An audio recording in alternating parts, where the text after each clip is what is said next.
ನಮಸ್ಕಾರ, ನೆಕ್ಸ್ಟ್ ನ್ಯೂಸ್ಗೆ ಸ್ವಾಗತ. ನಾನು ಪ್ರೀತಿಕಾ ಬಂಗೇರ.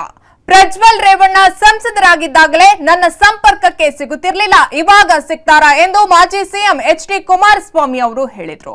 ಪ್ರಜ್ವಲ್ ರೇವಣ್ಣ ಮೊದಲಿನಿಂದಲೂ ನನ್ನ ಸಂಪರ್ಕದಲ್ಲಿ ಇಲ್ಲ, ಈ ಪ್ರಕರಣ ಆಗುವ ಹಿಂದೆಯೂ ನನ್ನ ಜೊತೆ ಸಂಪರ್ಕದಲ್ಲಿ ಇರಲಿಲ್ಲ, ಇನ್ನು ವಿದೇಶಕ್ಕೆ ಹೋದ ಮೇಲೆ ಹೇಗೆ ನನ್ನ ಸಂಪರ್ಕದಲ್ಲಿ ಇರ್ತಾರೆ?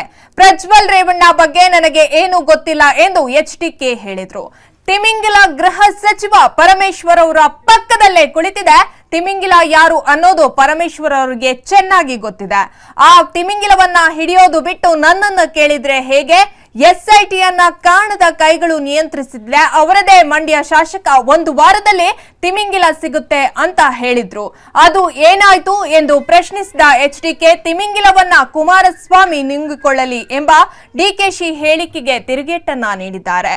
ಪರಮೇಶ್ವರ್ ಅವರು ಹೇಳಿದ್ರೆ ದೊಡ್ಡ ತಿಮಿಂಗಿಲ ಯಾರು ಅಂತ ಕುಮಾರಸ್ವಾಮಿ ಅವ್ರಿಗೆ ಗೊತ್ತಿದೆ, ಗೊತ್ತಿದ್ದು ಹೇಳದೆ ಇದ್ರೆ ತಪ್ಪಲ್ವಾ ಅಂತ. ಅವ್ರ ಪಕ್ಕದಲ್ಲೇ ಕೂರಿಸ್ಕೊಂಡವ್ರಲ್ಲ, ಅವ್ರ ಪಕ್ಕದಲ್ಲೇ ಕೂರಿಸ್ಕೊಂಡು ನನಗಿಂತ ಹೆಚ್ಚಾಗಿ ಅವ್ರಿಗೆ ಗೊತ್ತಿದೆ ತಿಮಿಂಗಿಲ ಯಾರು ಅಂತ ಹೇಳಿ.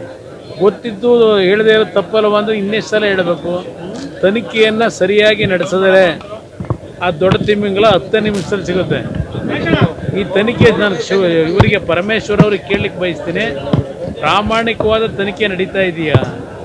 ನಾನು ಮೊನ್ನೆಯೂ ಸಹ ಹೇಳಿದ್ದೇನೆ, ನಮ್ಮ ಅಧಿಕಾರಿಗಳಿಗೂ ಸಹ ಹೇಳಿದ್ದೇನೆ, ಹಿರಿಯ ಅಧಿಕಾರಿಗಳು ಕಿರಿಯ ಅಧಿಕಾರಿಗಳಿಗೆ, ನೀವು ಇವತ್ತು ಹುಟ್ಟಿರ್ತಕ್ಕಂಥದ್ದು ನಿಮ್ಮ ತಂದೆ ತಾಯಂದ್ರಿಂದ ಜನ್ಮ ಕೊಟ್ಟಿದ್ದಾರೆ.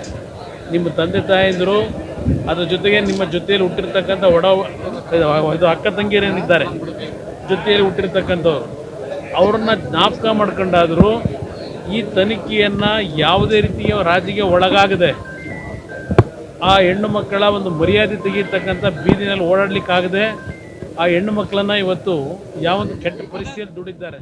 ಹೆಚ್ಚಿನ ಅಪ್ಡೇಟ್ಗಾಗಿ ನೋಡ್ತಾ ಇರಿ ನೆಕ್ಸ್ಟ್ ನ್ಯೂಸ್ ಕನ್ನಡ. ವಂದನೆಗಳು.